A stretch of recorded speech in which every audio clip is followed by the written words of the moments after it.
नमस्कार साथियों, ज्ञान एकेडमी में आपका स्वागत है। आज हम कुछ महत्वपूर्ण प्रश्नोत्तरों की बात करेंगे। जैसा कि आप स्क्रीन पर पहला क्वेश्चन देख रहे हैं कि भारत की सबसे लंबी नदी कौन सी है। इसका पहला ऑप्शन है गंडकी, दूसरा ऑप्शन है कोसी, तीसरा ऑप्शन है ब्रह्मपुत्र, चौथा ऑप्शन है गंगा। जो अपने भारत की सबसे लंबी नदी है वो कौन सी नदी होगी? आप भी अपना आंसर कमेंट बॉक्स में ज़रूर बताएं। ठीक है, तो इसके भारत की सबसे अपने लंबी नदी होगी वो होगी अपने गंगा नदी है। गंगा नदी भारत की सबसे लंबी नदी है और इसकी लंबाई की बात करें तो ये है 2525 किलोमीटर इसकी लंबाई है, यानी 2525 किलोमीटर इसकी लंबाई है। इसकी उत्पत्ति की बात करें तो इसकी उत्पत्ति उत्तराखंड उत्तराखंड के अपने गंगोत्री ग्लेशियर से होती है। गंगोत्री ग्लेशियस ग्लेशियर ग्लेशियर से इसकी क्या होती है? उत्पत्ति होती है। ठीक है दोस्तों, अगला क्वेश्चन होगा अपना कि भारत की सबसे चौड़ी नदी कौन सी है। जो भारत की सबसे चौड़ी नदी है वो कौन सी है? पहला ऑप्शन है अपना ब्रह्मपुत्र नदी, दूसरा ऑप्शन है अपना गोमती नदी, तीसरा ऑप्शन है गंगा नदी और चौथा ऑप्शन है अपना चंबल नदी। जो अपने भारत की जो सबसे चौड़ी नदी की बात करें वो कौन सी नदी होगी इसमें से? तो इसमें जो अपनी चौड़ी नदी होगी वो होगी अपने ब्रह्मपुत्र नदी होगी। ब्रह्मपुत्र की चौड़ाई की बात करें हम तो इसकी 80 किलोमीटर इसकी चौड़ाई है। 80 किलोमीटर इसकी चौड़ाई है। और इसकी उत्पत्ति की बात करें तो ये मानसरोवर झील के कैलाश कैलाश श्रेणी जो मानसरोवर झील है उसके कैलाश श्रेणी के पास चेमा युंगडुंग चेमा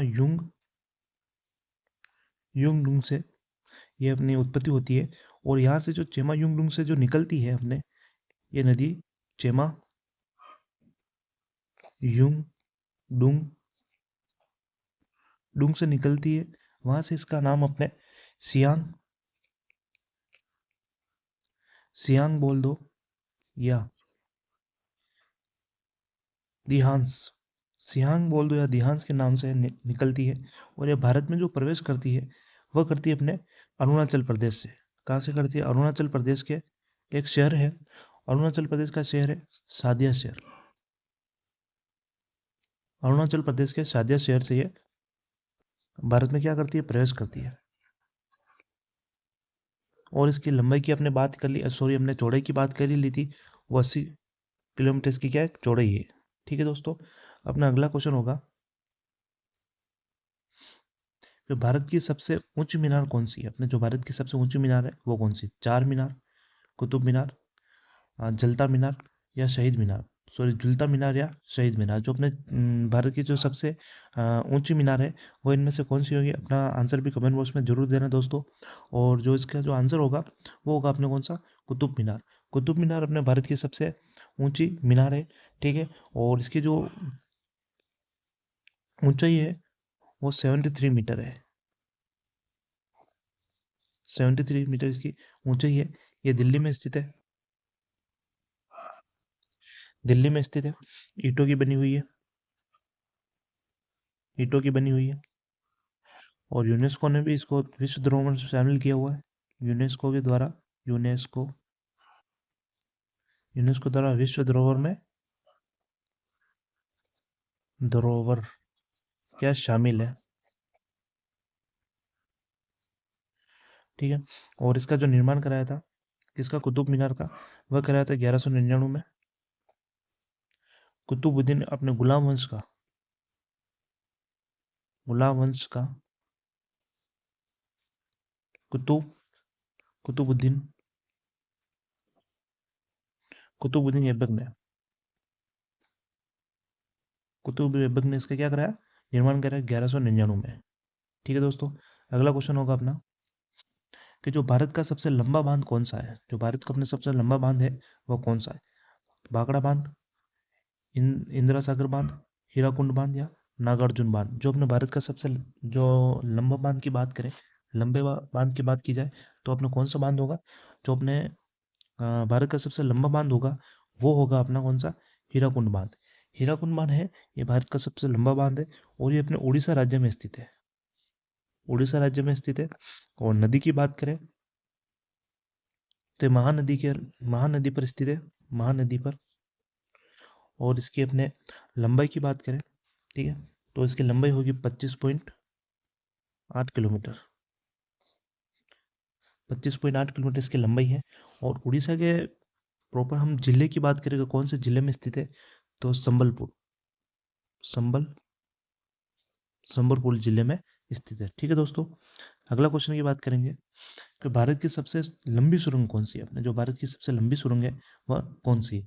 चेनानी नेशारी सुरंग, जवाहर सुरंग, मल्लीगुडा सुरंग या कामशेट सुरंग। जो भारत की सबसे लंबी सुरंग है वो कौन सी है? अपनी है चेनानी नेसारी सुरंग। ये चेनानी नेसारी सुरंग है, ये भारत की सबसे लंबी सुरंग है। इसकी लंबाई की बात करें तो 11.2 किलोमीटर इसकी लंबाई है। ये रेलवे सुरंग है,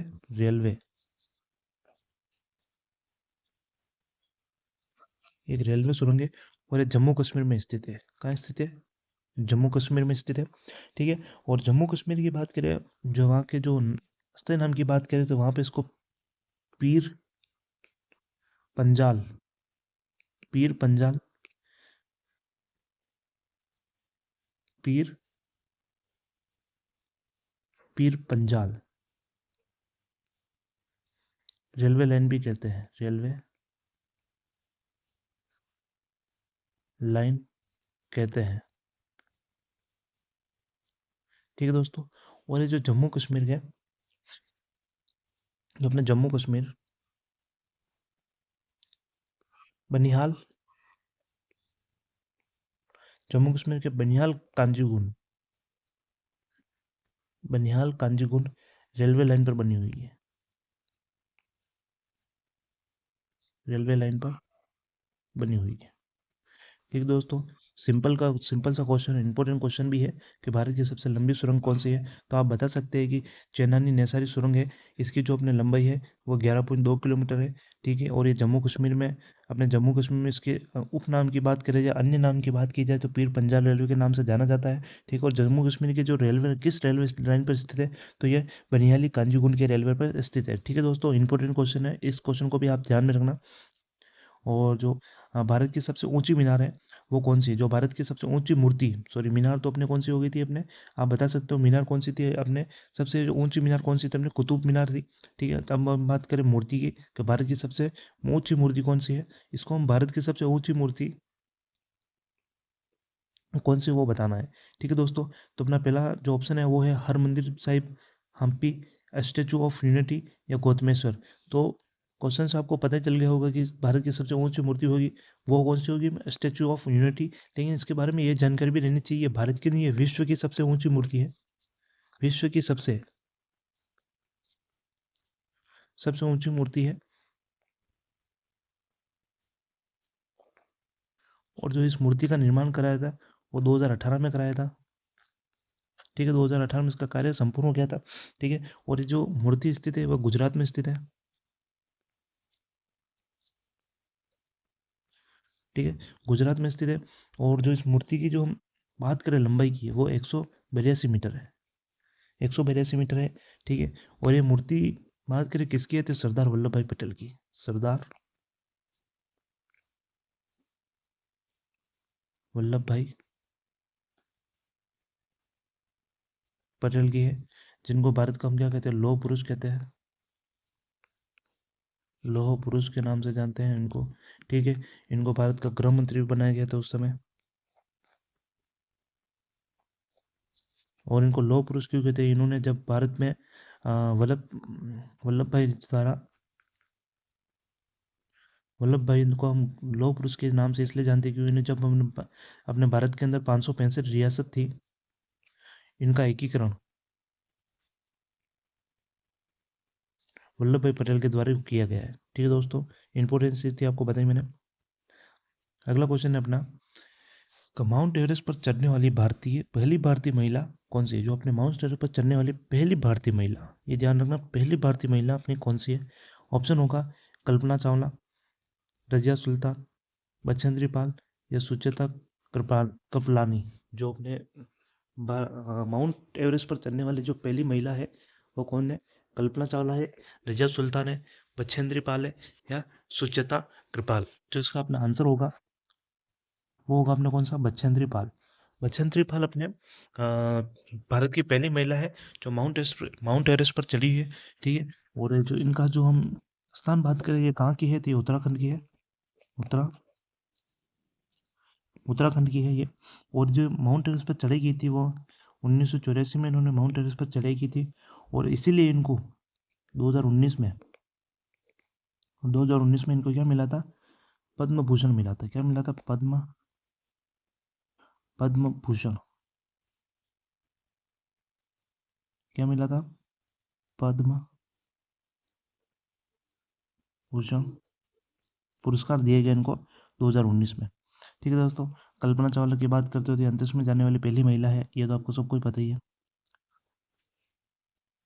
फिर अगर भारत में प्रथम महिला विश्वविद्यालय कब बना गया, जो भारत में प्रथम महिला विश्वविद्यालय है उसकी जो ये कब बनाया गया है, जो भारत में जो प्रथम महिला विश्वविद्यालय है इसकी स्थापना कब हुई है, तो इसकी स्थापना आंसर होगा, पहला आंसर होगा अपने सॉरी पहला ऑप्शन है 1917, दूसरा ऑप्शन है 1915, तीसरा ऑप्शन 1916 और चौथा ऑप्शन है अपने 1925। जो अपने भारत में जो प्रथम जो विश्वविद्यालय है, भारत का जो प्रथम विश्वविद्यालय है, तो महिला प्रथम विश्वविद्यालय, इसकी स्थापना कब हुई है, इसकी स्थापना हुई है 1916 में इसकी स्थापना स्थापना होती है।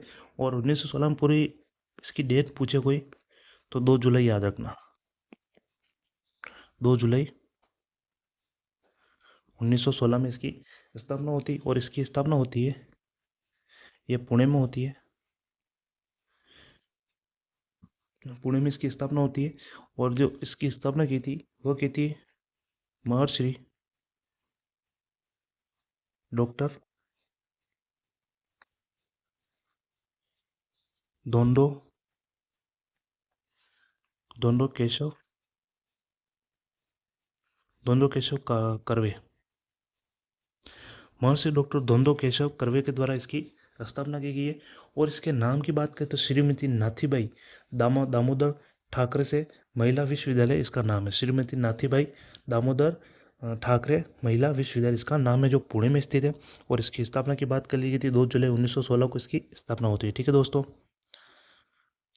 अगला क्वेश्चन है अपना कि तराइन का जो प्रथम युद्ध जो 1191 में किसके मध्य लड़ा गया, जो तराइन का जो प्रथम युद्ध है वो किसके मध्य लड़ा गया है। पहला ऑप्शन है अपना मोहम्मद गौरी और भीम के द्वारा, भीम के मध्य, मोहम्मद गौरी और पृथ्वीराज तृतीय के मध्य, मोहम्मद गौरी और जय सिंह के मध्य, मोहम्मद गौरी अजयपाल के मध्य। जो अपने जो तराइन का जो प्रथम युद्ध है यह किसके मध्य लड़ा गया है, तो ये इसका जो आंसर होगा वो होगा मोहम्मद गौरी और पृथ्वीराज तृतीय के मध्य में लड़ा गया है। मोहम्मद गौरी और पृथ्वीराज तृतीय के मध्य में युद्ध लड़ा गया है। और जिसकी युद्ध की हम जानकारी की बात करें तो ये युद्ध मोहम्मद गौरी पृथ्वीराज के मध्य 2 बार लड़ा गया।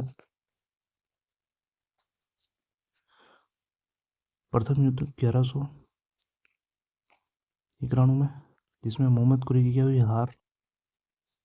और दूसरा युद्ध वापिस द्वितीय युद्ध लड़ा गया 1192 ईस्वी में, इसमें पृथ्वीराज की हार होती है, पृथ्वीराज की हार हुई। और पृथ्वीराज को दिल्ली व अजमेर का हिंदू शासक कहा जाता है, इसको दिल्ली और अजमेर का क्या कहा जाता है, हिंदू शासक कहते हैं। ठीक है दोस्तों, अगला क्वेश्चन है अपना कि बंगाल को मुगल साम्राज्य से पृथक कर स्वतंत्र किया गया, बंगाल से मुगल साम्राज्य को पृथक कर जो अपने स्वतंत्र किया गया था वो कौन व्यक्ति है, तो इसका अपने पहला ऑप्शन है मुर्शिद अली खां, सआदत खां, सरफराज खां या अन्य।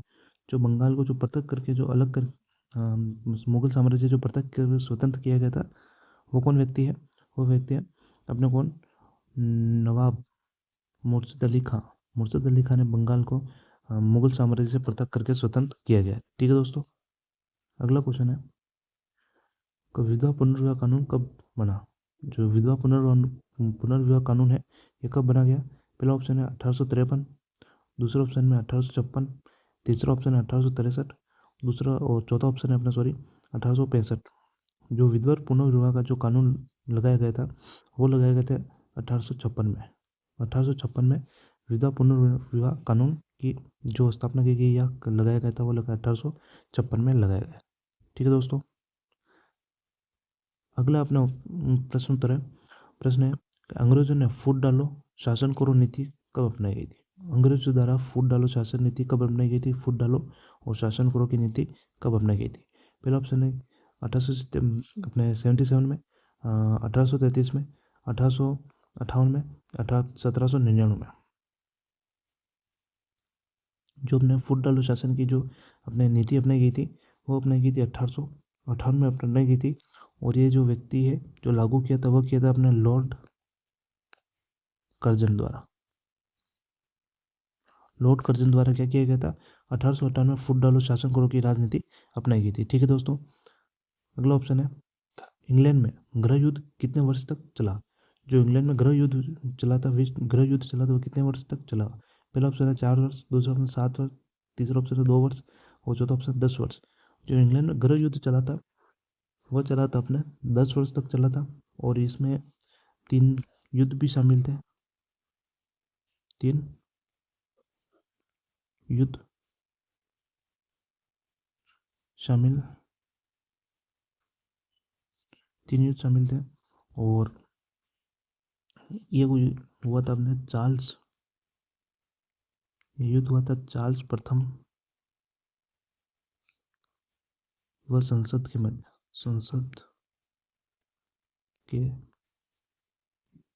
मध्य। ठीक है दोस्तों, अगला क्वेश्चन है कि आर्य भारत में कहाँ से आए? जो आर्य आए थे वो भारत में कहाँ से आए? पहला ऑप्शन में एशिया से, मध्य एशिया, पश्चिम एशिया से, सॉरी दोस्तों, पश्चिम एशिया से, पूर्व एशिया से, केंद्रीय एशिया से या दक्षिण एशिया से। जो आर्य भारत में आए हैं वह कहाँ से आए? तो अपना आंसर क्या होगा? इसको हम केंद्रीय एशिया भी बोल सकते हैं, मध्य एशिया भी बोल सकते हैं। मध्य एशिया या केंद्रीय एशिया से कौन आए थे? आर्य आए थे। एक आर्य का कबीला आया था। आर्य अलग अलग विश्व में अलग अलग जगह भी गए थे, उसमें से एक कबीला कहाँ आया था? भारत में। सिंधु का भारत में भी कहाँ आया था पहले? सिंधु घाटी सभ्यता के सिंधु घाटी क्षेत्र में पहले आया था। सिंधु घाटी क्षेत्र में पहले आया था। ठीक है दोस्तों, अगला क्वेश्चन है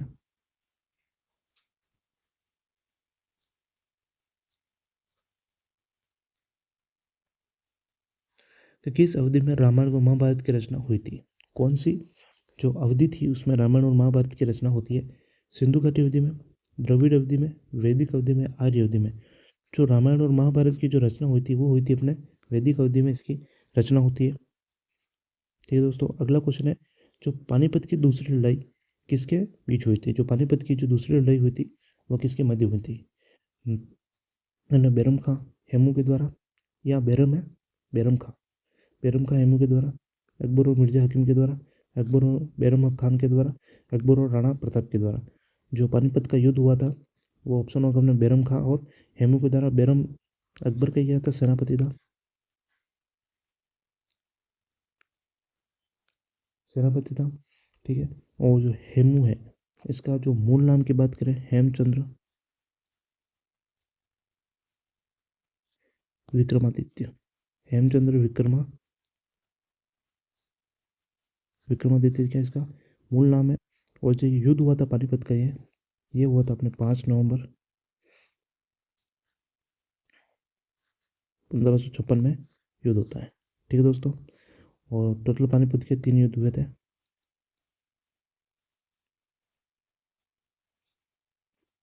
ठीक है दोस्तों, अगला क्वेश्चन है अपना का मोहम्मद गरी कहाँ का शासक था? जो मोहम्मद गौरी था वो कहाँ का शासक था? पहला है अफगानिस्तान का, दूसरा इराक का, तीसरा पर्शिया का, चौथा है तुर्की का। जो मोहम्मद गौरी था वो कहाँ का शासक था? वो था अपने अफगान का, अफगानिस्तान बोल दो, अफगानिस्तान के गजनी क्षेत्र का, गजनी क्षेत्र का। ठीक है दोस्तों, अगला क्वेश्चन है अपना कि मोबाइल फ़ोन पर भारत का पहला डिजिटल बैंक का शुभारंभ किस बैंक से किया गया? जो भारत मोबाइल फ़ोन है उसका भारत का पहला डिजिटल बैंक का शुभारंभ किस बैंक से किया गया? अपने HDFC, axis bank, ICICI bank या भारतीय स्टेट बैंक। जो भारत का जो पहला डिजिटल बैंक का जो शुभारंभ किया गया था वह किया गया था ICICI बैंक से शुभारंभ किया गया था और इसका शुभारंभ 1999 में हुआ था। ठीक है दोस्तों, अगला क्वेश्चन है, कौन सा मेट्रो शहर भारत का पहला वाईफाई सक्षम शहर बन गया था। जो भारत का जो पहला जो मेट्रो शहर है वो कौन सा है जो भारत पहला वाईफाई सक्षम शहर बन गया था। ऑप्शन होगा मुंबई, दिल्ली, कोलकाता या चेन्नई। कौन सा पहला शहर है भारत का जो पहला वाईफाई सक्षम शहर बन गया था। इसका आंसर होगा कोलकाता। कोलकाता शहर है जो दिल्ली का अपने क्या बन गया था, पहला वाईफाई शहर बन गया था। ठीक है दोस्तों, अगला क्वेश्चन अपना लास्ट और अंतिम क्वेश्चन है कि एलोरा के गुहा मंदिर संबंधित है। जो एलोरा के जो मंदिर है वो गुहा से संबंधित मंदिर कौन से है। पहला ऑप्शन है हिंदू मंदिर, हिंदू जैन मंदिर, हिंदू मंदिर, दूसरा बौद्ध मंदिर के बौद्ध धर्म के संबंधित या जैन धर्म के संबंधित, या ए और बी जो अपने एलोरा के गुहा मंदिर से संबंधित है, हिंदू धर्म से है, बौद्ध धर्म से है या जैन धर्म से है, या ए और बी किस धर्म से यह संबंधित है। तो इसकी बात करें तो ये अपने हिंदू और बौद्ध धर्म से संबंधित है, यानी इसका आंसर होगा अपने ए और बी। इसका आंसर है हिंदू और जैन बौद्ध धर्म से संबंधित है। और जो ये एलोरा के जो गुहा मंदिर है ये महाराष्ट्र में स्थित है। कहाँ स्थित है, महाराष्ट्र में स्थित है। ठीक दोस्तों, आज का अंतिम और लास्ट क्वेश्चन अपने हो गया है। और भी इंपॉर्टेंट क्वेश्चन है वो मैं लेके आऊँगा अलग अलग प्रकार के, जैसे कि आपके अभी जियोग्राफी के बाकी है,